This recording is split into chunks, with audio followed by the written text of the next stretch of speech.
What you need to know to correctly price your house for sale. When you go grocery shopping and buy milk or bread or rice, you pay the price on a tag. If it says $6.27, this is exactly what you pay. $6.27. No more, no less. In any retail setting, you pay the price on a tag, whether it's food, clothing, or anything else. Even if you're buying the last bottle of milk in a store and behind you in line there are 5 more people who want this same bottle of milk, the store still charges you the price on a tag, even if other customers might be willing to pay more. Real estate is different. The vast majority of houses are usually sold above or below the asking price. So what is the best way to come up with the right asking price? Should you price your property low and expect a lot of attention and multiple offers? Or price it high to leave some room for negotiations? Or maybe set the very price you're willing to accept? The correct answer is it depends. Let's review considerations for pricing a house. I'm Elena Tallis with the Tallis Real Estate team. Hit the like button and subscribe to this channel. Put your real estate questions in the comment section below, and I will personally make sure to answer all of them. Number 1, nothing is certain with the real estate market. Sometimes it slows down.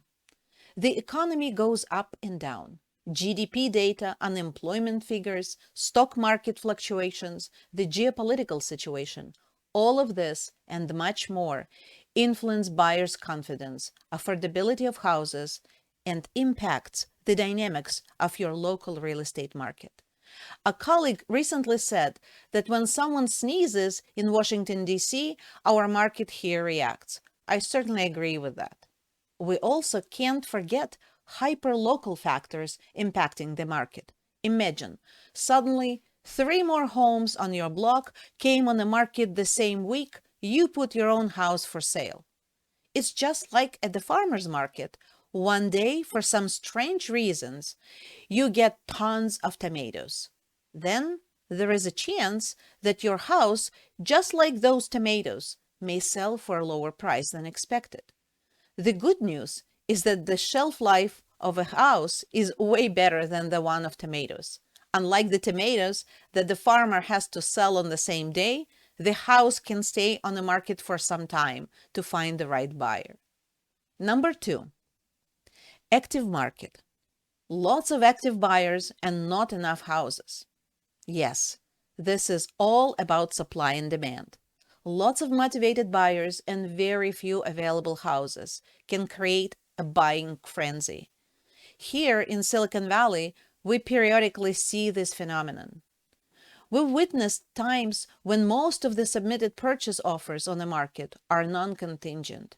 Basically, buyers either completely forgo their right to investigate the house before finalizing the purchase, or they complete the whole investigation before submitting the offer.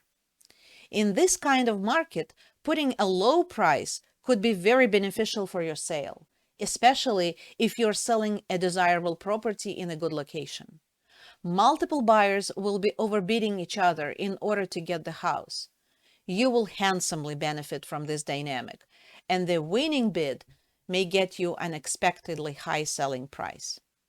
Number 3, micro-market fluctuations and how they influence sales price. During one of our past sales, we had an interesting experience. The house went on the market at the end of July, when after a wild spring and early summer real estate season, we experienced a sudden slowdown. We had very few visitors at the open house and kind of prepared for a long sale. Suddenly, we got approached by a buyer's agent who begged us to allow her to submit an offer right away. Her clients lost 4 or 5 bidding wars earlier that year, and she was desperate. She never even asked about any details, just asked for preemptive offer. We talked to the seller, and of course she agreed. It was, after all, the only interested buyer. The offer we received was very surprising. It was substantially higher than the asking price, certainly higher than the seller expected. The buyers got the house and were very happy with the purchase. But this experience taught us a very important lesson. Sudden local market fluctuations cannot be ignored. Being out of sync with the local market may cost buyers and sellers hundreds of thousands of dollars. To correctly read the market behavior and tie it to your pricing strategy, talk to a good real estate agent.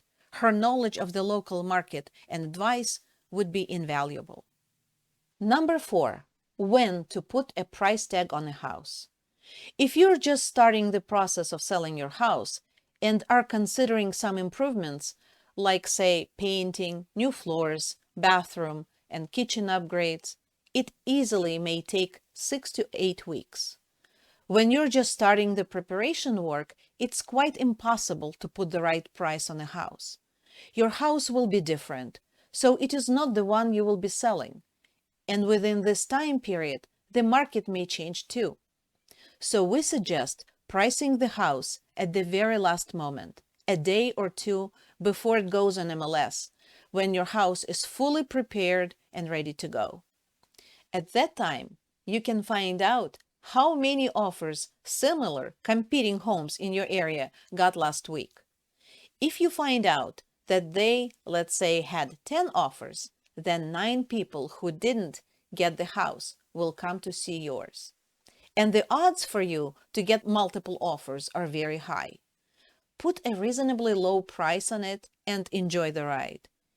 If you find out that they, let's say, had 10 offers, then 9 people who didn't get the house will come to see your house, and the odds for you to get multiple offers are very high. Put a reasonably low price on it and enjoy the ride. If in the last week or two competing homes didn't get buyers' attention, then you understand that the market is slow, and at the moment you may choose a different pricing strategy. Number 5, pricing as a marketing strategy. Once in the past, we had a listing in Los Altos Hills. It was not an easy sale.